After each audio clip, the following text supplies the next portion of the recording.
Сайн байцгаана уу? Өнөөдрийн бичлэгээ өргөхөд бэлэн боллоо. 2022 оны 8 дугаар сард хэд хэдэн эмч Шаниа 2 дугаар эмнэлгийн нэг эмчийн цочирдом ёс бус үйлдэлийг илчилсэн юм. Түүнд маш аимшигтай зүйлүүдэд буруутгаж байв. Хавдраггүй хүнийг хүртэл хор тавдартай гэж хэлдэг байжээ. Мэс асал хийхдээ асуудал байхгүй эрүүл гэснээс тайраад өвчтөе эсхийг авлаа гэж ар гэрхнийг хуурдаг байсан. Зарим хүний нойр булчирхайг хор тавдар батлагтаагүй байхад авч байсан гэх мэдээлэл бий. Бүр төрөг тасгаас цус авч хувцсан дээрээ түрхээд өвчтөн аюултай байна гэж айлгаж үнэтэй юм худалдаж авахулдаг байсан гэж ярьдаг. Эдгээр илчлэлтүүд нийгмийг бүхэлдэн цочроосон. Лоу Шанпан 1974 онд Хятадын Хунан мужийн Ян хотод төржээ. Тэр 1998 онд Чанша дахь Төв өмнөд их сургуулийн Шаниа анагаахын их сургуулийг төгссөн. Тэрээр 20 гаруй жилийн турш элэг цус, нойр булчирхай мэс аслын чиглэлээр ажилласан бөгөөд ахлах эмч байв. Хятадын Google гэж хэлж болох Байдуугийн мэдээллээр тэр мэс аслын ухааны доктор зэрэгтэй байсан ч аль байгууллагад хэдэн онд хамгаалсан талаар дэлгэрэнгүй мэдээлэл байгаагүй.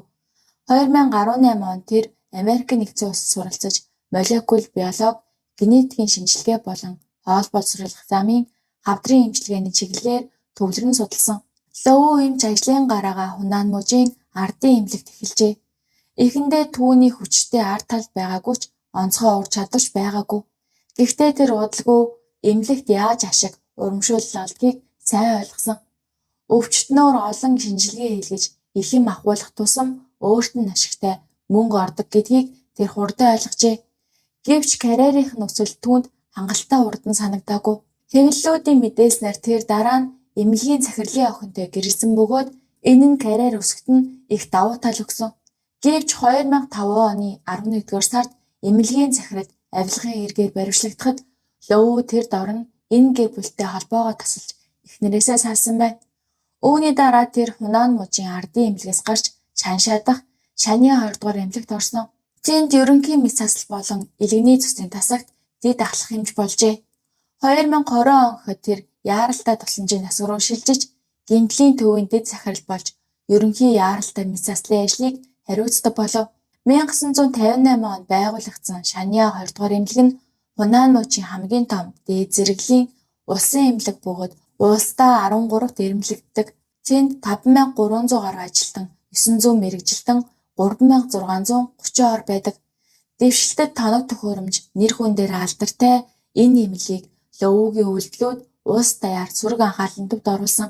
2022 оны 8 дугаар сарын 17-нд өөрийгөө эмнэлгийн системийн дотоод хүн гэж нэрлсэн нэгэн интернет хэрэглэгч Лоугийн олон ёс бус үйлдэлийг илчилжээ. Нийтлэл маш хурдан вирус шиг тархаж олон хүн өөрсдийн туршлагаа хуваалцаж эхэлсэн байна. Зарим хохирогчдын ар гэрийнхэн, зарим нь түүнтэй ажиллаж байсан хүмүүс байсан бөгөөд бүр нотлох баримт хүртэл гаргаж тавьсан. Нийтлэл сая гаруй үзэлт авч маргааш нь Лоу Weibo дээр тренд болж олон нийтийн уур хилэн асар хурдтай өсжээ. Тухайн үед Хятадын олон эмнэлэгт яаралтай мэс асал бие даасан чухал салбар биш байсан. Өөрийн гэсэн тасаг мэс аслын өрөөч ихэвчлэн байгаагүй. Шаниа 2 дугаар эмнэлэгч ажил байжээ. Гэхдээ яаралтай тусламжийн чиглэлтэй шинэ удирдлага ирсний дараа энэ тасгийг томруулсан. Гэмтлийн төв, өвчтөн хэвтүүлэх тусгай ор, эрчим тэмчилгээ бүр өөрийн мэс аслын өрөөнүүдтэй болсон байдаг. Ингэснээр яаралтай тусламжийн тасаг анх удаа өөртөө шууд мэс асал хийх боломжтой болжээ. Лоу энэ өөрчлөлтийг ашигласан. Тэр хөнгөн зовиортой өвчтнүүдийг зориуд сонгон хэвтүүлж яаралтай мэс аслын тоог эрс өсгсөн байна. Ингэснээр тасгийн орлого нэмэгдэжээ. Илүү төвөгтэй кейсүүдийг мэргэжлийн тасаг руу шилжүүлдэг байв. Цаг өнгөрөх тусам түүний арга улам даварч зүгээр олон эм шинжилгээ бичиж мөнгө олохоос хэтэрч ашиг олохын тулд аюултай мэс асал хүртэл хийдэг болсон. Өвчтний аюулгүй байдал бараг хамаагүй болжээ. Хамт олон түүнийг зоригтой гэхээсээ илүү дарангуй бүдүүлэг гэж ярьдаг байсан. Тэр зөвшөөрөлгүйгээр мэс аслын төлөвлөгөөг өөрчилж өвчтөн болон ар гэрийнхнийг одоо хагалгаанд орохгүй бол амь насанд аюултай гэж айлгадаг байв. Мөн зөвшөөрлийн хуудсан дээр гарын үсэг зуруулахдаа мэс асал сайн дурын гэдгийг онцолж бичүүлдэг байсан. Ингэснээр өөрийгөө хуулийн хариуцлагаас хамгаалдаг байжээ. Шөнийн мэс асалд мэдээ алдуулалт эмч, дотрийн эмч нар хамтардагч Лоу тэдэнд өгөх ёстой нэмэгдэл мөнгийг хүртэл өөрөө авч үлддэг байв. Шөнийн ажилд оролцсон эмчнэрт өгөх мөнгийг хумсалдаг байсан.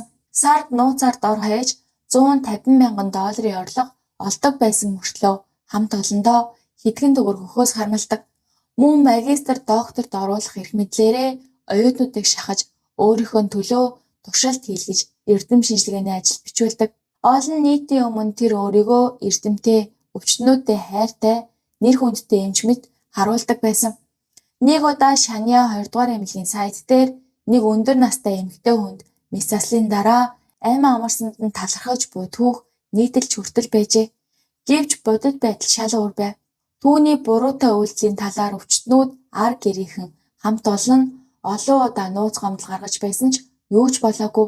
Зарим эмнэлгийн ажилтнууд бүр дотоод зөвлөгөөний систем дээр түүнийг хүн чанаргүй гэж бичиж нэг өдөр үүлийн үрээ хүртнэ гэж хүртэл хэлдэг байсан.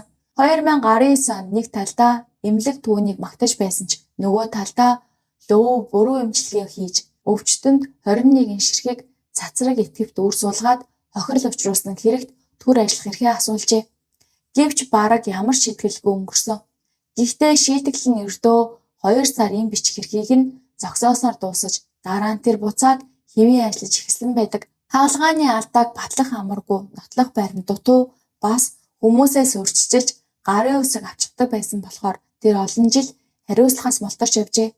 Олон хүн түүнийг шүүхэд өгч олон хүн мэдээлж байсан ч түүний эрх мэдэл эмнэлэг дотор хэвээр байсан. Бүр эсэргээрээ орон нутгийн хэвлэлүүд түүнийг чадварлаг эмч гэж магтаж байсан тул түүнийг хамгаалдаг хүчтэй арт тал байгаа гэсэн хардлага төрсөн байна. Үүний үр дүнд Лоу улам бүр болгоомжгүй даварсан болжээ.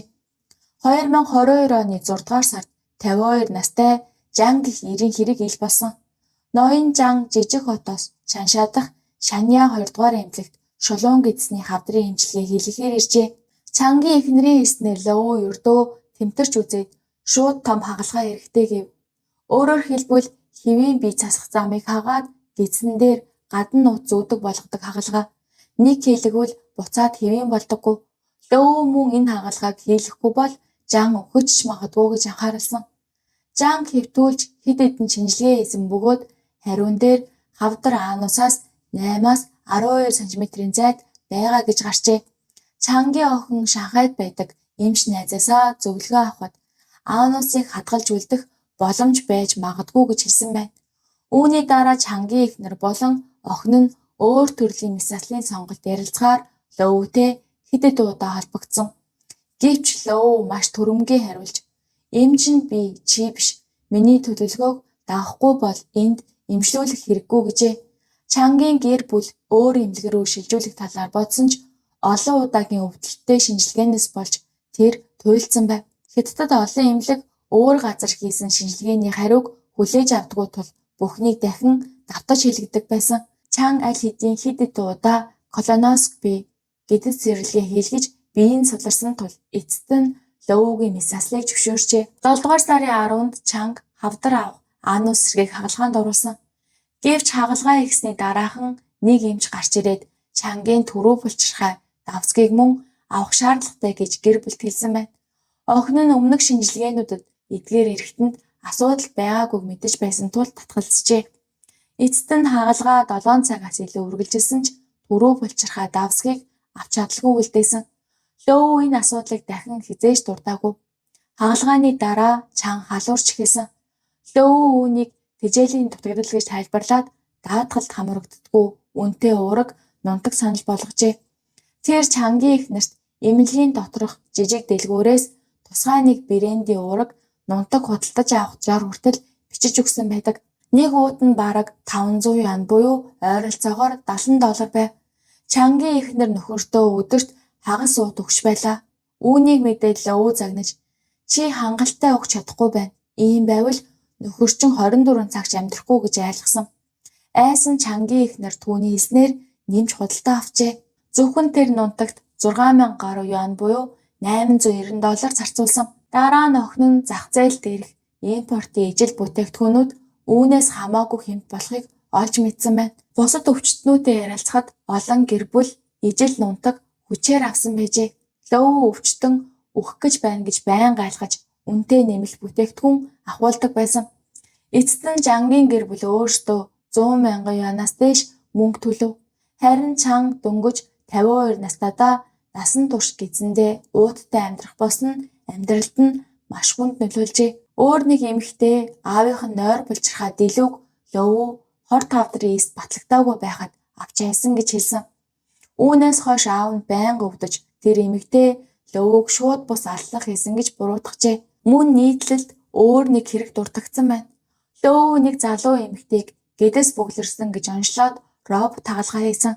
Гэтэл хагалж үзэхэд ноцтой бүглэрэл байгаагүй, ердөө жижигхэн өтгөн л байв. Алдаагаа нуухын тулд Лөвөө эрүүл гидснээс жижиг хэсэг тайрч аваад гэр бүлд нь үзүүлж энэ л бүглэрсэн хэсэг байсан гэж худлалсан. Лөвөө өчүүхэн төдий гадны биетийн цэжиг илэрсэн ч хавдар гэж оншилж үнэтэй химийн эмчилгээний юм бичдэг байв. Тэр боловсрал багтай асууж шалгах боломжгүй сул хүмүүсийг онилдог байжээ. Өвчтөн амьд гарвал өөрийн гавьяа болгодог, өвхвөл хувь тавилан руу чигдэг. Өвчтнүүдийн гарал боловсрал боломжийг маш сайн мэдэрч хэн сул доройг ашиглаж болохоо мэддэг байсан. Ахлах эмчийн хувьд түүний төлөвлөгөөнд залуу эмч нар бараг эсэргүүцэж чаддаггүй. Бусад мэргэжлийн эмч нарт оролцож чаддаггүй.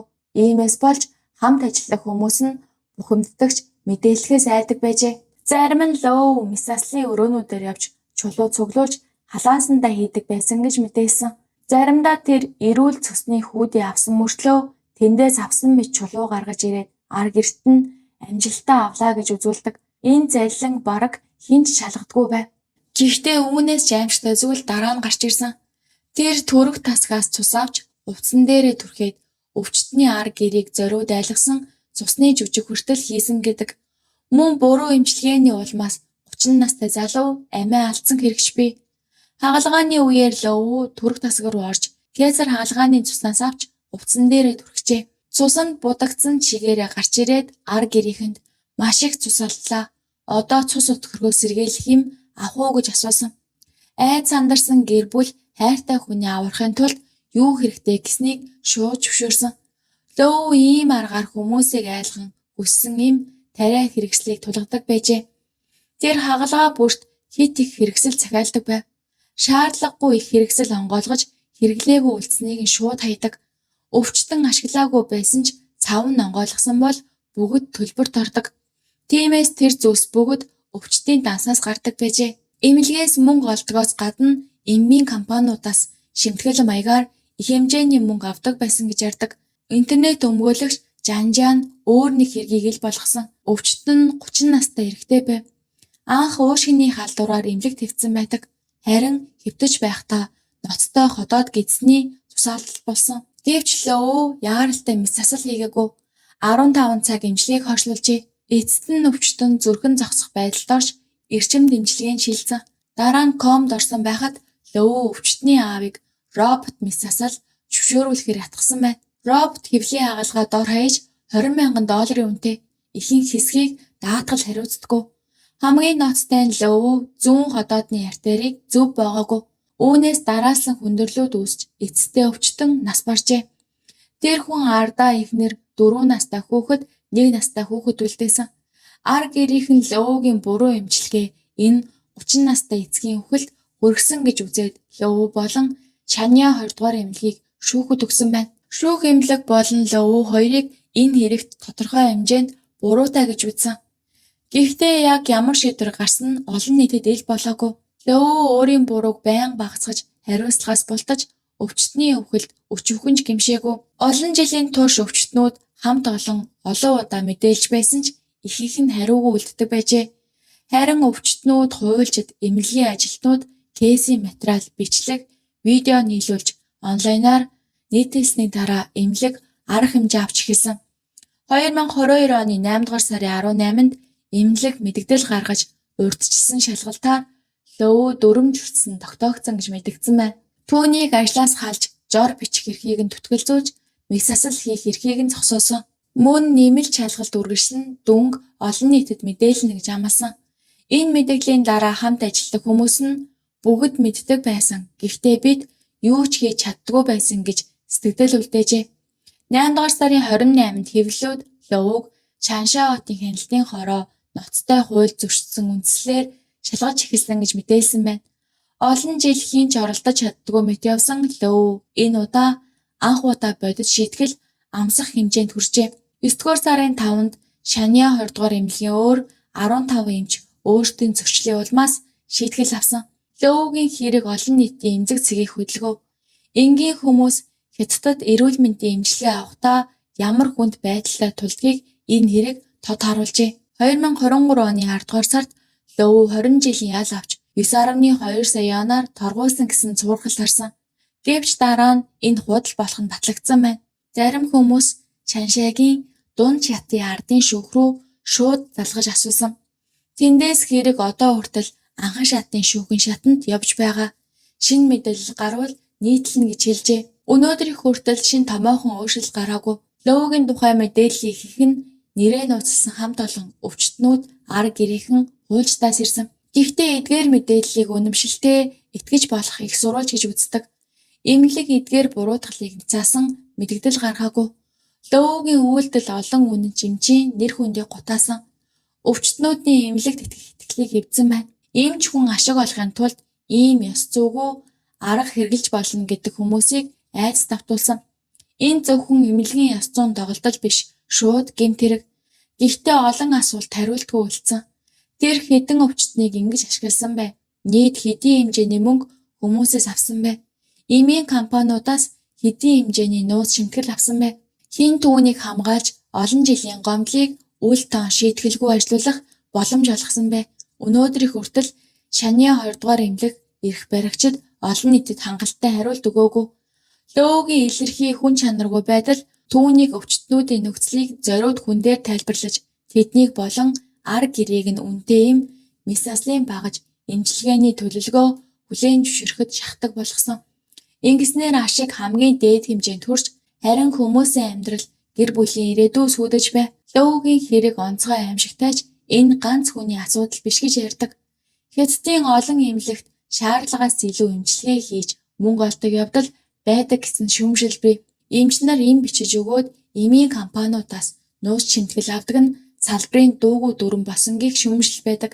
Лоу ийм удаан шийтгэлгүй ажилласан нь ийм хүмүүсийг оршин тогтнох боломж олгодог орчин байгааг харуулж байна.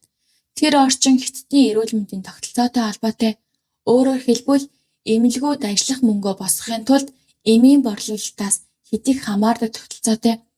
Засгийн газар улсын эмнэлгүүдэд эмийн бөөний үнэт ойролцоогоор 15% нэмэхийг зөвшөөрдөг. Ингэснээр эмнэлгүүд хэвийн үйл ажиллагааны зарлаа нөхдөг. Улсын эмнэлгүүд орлогоо 3 их үүсвэрээс бүрдүүлдэг. Төрийн санхүүжилт, эмнэлгийн үйлчилгээний төлбөр, эмийн үнийн нэмэгдэл, гэвч орон нутгийн засаг захиргааны дэмжлэг хязгаарлагдмал. Зарим том улсын эмнэлэг төсөнхөө 90% өөртөө босгодог. Эмнэлгийн эмчилгээний төлбөр харьцангуй бага. Жишээ нь Бээжинд энгийн үйлчлэг шинжилгээгүй жоргүүгээр $7-14. Даатгалтай хүн тэр төлбөрөөс ойролцоогоор $6 даатгалаар буцаа авч чадна. Өөрөөр хэлбэл эмч нар эм бичихгүй, шинжилгээ захиалахгүй бол үйлчилгээний төлбөрөөс олох орлого маш бага. Иймээс эмнэлгүүд орлогоо эмийн борлуулалт, шинжилгээнээс хэмжээгээр хамааруулдаг. Олон улсын эмнэлгийн нийт орлогын 40-70% эмийн борлуулалтаас бүрддэг. Ашиг хөөсөн ийм бүтц нь ноцтой асуудал дагуулдаг. Үүнээс болж хэд хэдэн асуудал гардаг. Шаардлагагүй их эмчилгээ хийгддэг. Хэм татлаа сайн үйлчилгээтэй эм олоход хэцүү болдог. Өвчтөнд хэрэгтэй боломжийн үнэтэй эмнүүд зах зээлээс алга болж эхэлдэг. Эмнэлгүүд ийм эмийг худалдаж авахгүй эсвэл эмч нар бичиж өгдөг.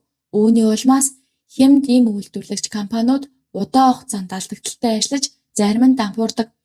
Ингэснээр жирийн хүмүүсийн эрүүл мэндийн зардал улам өсдөг. Хятадын эрүүл мэндэд зарцуулдаг нийт зардал улсын эдийн засгийн хэмжээний ердөө 4.7%-тай тэнцдэг.